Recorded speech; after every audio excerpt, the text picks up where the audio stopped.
నమస్తే ఫ్రెండ్స్, నేను మీ లక్ష్మిని. Welcome to Lakshmi kitchen. ఈరోజు లక్ష్మి కిచెన్ లో కరకరలాడే కారం బూందీ చేసుకున్నామండి.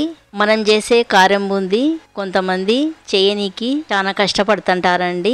ఎందుకు కష్టపడుతుంటారంటే రౌండ్గా పూసగా గుల్లగా రావని చేయడం ఎందుకని బయట తీసుకొచ్చుకుంటారండి. ఆ కారం బూందీ ఎప్పుడో చేసి పెట్టింటారు. అవేం బాగుంటాయండి. మనం ఇంట్లోనే చేసుకుంటే ఒక 20 రోజులు పెట్టుకునే కూడా ఈ కారం బూందీ ఫ్రెష్గా ఉంటుందండి. ఇప్పుడు కారం బూందీ చేయడం నేను కరెక్ట్ కొలతలతో చూపిస్తానండి. పూసగా గుల్లగా కరకరలాడేటట్టుగా ఈ కారం బూందీ చేసి చూపిస్తానండి. మనం ముందుగా ఒక పెద్ద ప్లేట్ తీసుకున్నామండి. శనగపిండిని జల్లించుకోనికి జల్లెడ తీసుకున్నామండి. ఈ జల్లెడలోకి 2 కప్పులు శనగపిండి వేసుకున్నానండి. కారం బూందీ చేయనికి శనగపిండి నేను శనగబ్యాళ్ళు తీసుకొని మిల్లులో ఆడించుకున్నానండి. ఈ శనగపిండిని మనం అట్లా మిల్లులో ఆడించుకొని కారం బూందీ చేస్తే ఎన్ని రోజులున్న కూడా చాలా బాగుంటాదండి. మన షాప్ లో కొంటే గనుక ఎప్పుడో పట్టించి ప్యాక్ చేసింటారు కదండి. ఆ శనగపిండి బాగుండదండి. 2 కప్పుల శనగపిండికి 1/2 కప్పు బియ్యం పిండి వేసుకున్నామండి. బియ్యం పిండి వేసుకుంటే గనుక ఈ కారం బూందీ కరకరలాడతాయండి. లేకుంటే గినక కొంచెం మెత్తగా ఉంటాయండి. మీకు అట్లనే మెత్తగా ఉండాలనుకుంటే గినక అట్లనే చేసుకోవచ్చు. కరకరలాడాలనుకుంటే గినక ఒక 1/2 కప్పు బియ్యం పిండి వేసుకుంటే ఈ కారం బూందీ చాలా బాగుంటుందండి. 1 స్పూన్ పసుపు వేసుకుందాం.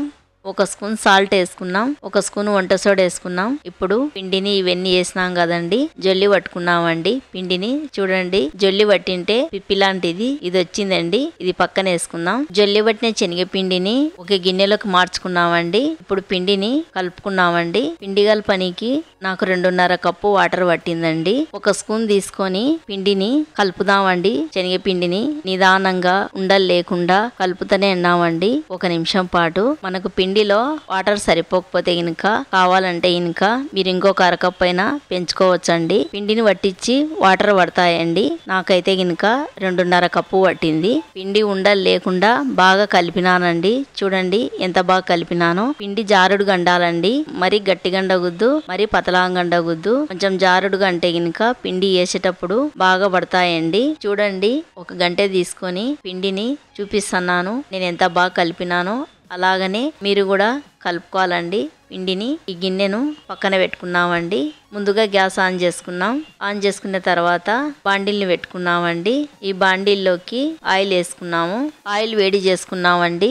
మా ఇంట్లో చిల్లులు గంటె చిన్నది ఉందండి. ఈ చిన్న గంటెతో వేయడం కష్టం అని నేను పెద్దది చిల్లులు గంటె కొన్నానండి. చిన్న చిల్లులు గంటెతో కూడా వేసి చూపిస్తాను. ఆయిల్ వేడైందండి. ఇప్పుడు మనం చిల్లులు గంటె తీసుకొని చిల్లులు గంటెలోకి 1 గంటె పిండి వేసుకున్నామండి. పిండి వేసుకున్న తర్వాత చూడండి స్లోగా పడుతున్నాయి. మనకు పడకపోతే గినక గంటె తీసుకొని స్లోగా అంటే గినక కిందికి రాలుతాయండి. చూడండి ఎంత బాగా వచ్చున్నాయో. చూడండి, కారం బూందీ వేయడము ఏం కష్టం ఏం కాదు. నేను వేసినాను కదండి, అలాగనే మీరు కూడా వేయొచ్చు. ఇప్పుడు స్టవ్ సిమ్ములో పెట్టుకొని నిదానంగా అటుపక్కకు ఇటుపక్కకు తిప్పుకుంటా ఈ కారం బూందీని బాగా కాల్చుకుందామండి. స్టవ్ మంట పెంచుకుంటే గినక ఈ కారం బూందీ మాడిపోతాదండి. చూడండి, ఈ కారం బూందీ బాగా కాలినాయి. ఈ కారం బూందీని ఒక జాలి గంటలోకి తీసుకున్నాము. చూడండి, పూసగా రౌండ్ గా ఈ కారం బూందీ ఎంత బాగా వచ్చినాయో. ఇదేం చేయడం ఎంత కష్టం ఏం కాదండి. ఈ కారం బూందీని ఒక ప్లేట్ లోకి తీసుకున్నామండి. ఇప్పుడు మనము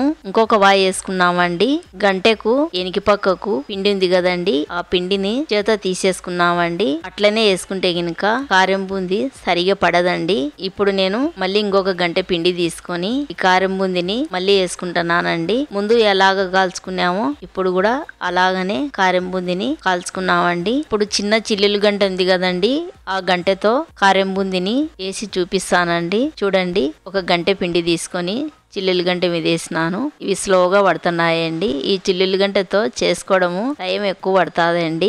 పెద్ద గంటతోనే చేసుకుంటే తొందరగా అయిపోతుంది మనకు. అంతేనండి, ఇదేం పెద్ద కష్టం ఏం కాదు. ఇప్పుడు కారం బూందీలోకి 1 అరకప్పు నిండా బుడ్డపప్పులు తీసుకున్నామండి. బుడ్డపప్పులు వేసుకొని బాగా ఫ్రై చేసుకున్నామండి. ఫ్రై చేసుకున్న బుడ్డపప్పులు ఒక జాలి గంటలోకి తీసుకొని కారం బూందీలోకి వేసుకున్నాం. 1/2 కప్పు శనగపప్పును తీసుకొని మనం జాలి గంటలు వేసుకొని ఫ్రై చేసుకున్నామండి. ఇక్కడ ఫ్రై అయినాయండి. ఇవి కారం బూందీలోకి వేసుకున్నాం. కొన్ని జీడిపప్పులు వేసుకొని జీడిపప్పులను నిదానంగా బాగా ఫ్రై చేసుకున్నామండి. ఫ్రై అయినాక ఇవి కూడా కారం బూందీలు వేసుకున్నామండి. ఈ జీడిపప్పు కారం బూందీలు వేస్తే మనం అక్కడక్కడ తినేటప్పుడు మంచి టేస్ట్ వచ్చాదండి. 15 ఎల్లిపాయలు తీసుకున్నానండి. 15 ఎల్లిపాయలను కొంచెం చితగొట్టుకొని వేసుకున్నానండి. ఎల్లిపాయలను బాగా ఫ్రై చేసుకున్నామండి. ఫ్రై అయినాక ఎల్లిపాయలను కారం బూందీలు వేసుకున్నామండి. కొంచెం కరివేపాకు వేసుకున్నామండి. మనం కరివేపాకు వేసుకునేటప్పుడు పచ్చి కరివేపాకు వేసుకుంటాం కదండి. కరివేపాకు వేసిన తర్వాత చిటపటలాడుతాదని నేను ప్లేట్ మూసుకున్నానండి. ఇప్పుడు కరివేపాకు బాగా ఫ్రై అయిందండి. కరివేపాకును తీసుకొని కారం బూందీలు వేసుకున్నామండి. 4 ఎండుమిరపకాయలు తీసుకొని 4 ఎండుమిరపకాయలను ఆయిల్ వేసుకొని బాగా ఫ్రై చేసుకొని ఎండుమిరపకాయలను కూడా కారం బూందీలు వేసుకున్నామండి. ఇప్పుడు కారం బూందీలోకి 1/2 స్పూన్ కారం వేసుకుందాం. 1/2 స్పూన్ సాల్ట్ వేసుకుందాం. 1 స్పూన్ చాట్ మసాలా వేసుకుందాం. మీకు ఇష్టం అయితే కనుక చాట్ మసాలా వేసుకోవచ్చు, లేకుంటే లేదండి. అట్లనైనా కూడా చాలా బాగుంటుందండి. 1 స్పూన్ గరం మసాలా వేసుకున్నాం. ఇప్పుడు గరం మసాలా వేసిన తర్వాత కారం బూందీని చేతో అంతా ఒకసారి అడుగు నుంచి కారము, ఉప్పు, గరం మసాలా, చాట్ మసాలా అన్ని కలిసేటట్టుగా నిదానంగా బాగా కలుపుదామండి. చూడండి, కారం బూందీని బాగా కలిపినాను. చూస్తుంటేనే మీకు తినాలనిపించింది కదండి. నాకు కూడా మీలాగానే తినాలనిపించింది అండి. అంతేనండి, మన కరకరలాడే కారం బూందీ రెడీ అయిపోయిందండి. నా వీడియో గిన నచ్చితే నాకు లైక్ చేసి సపోర్ట్ చేయండి. ఇంకో కొత్త రెసిపీతో మళ్ళీ కలుద్దామండి.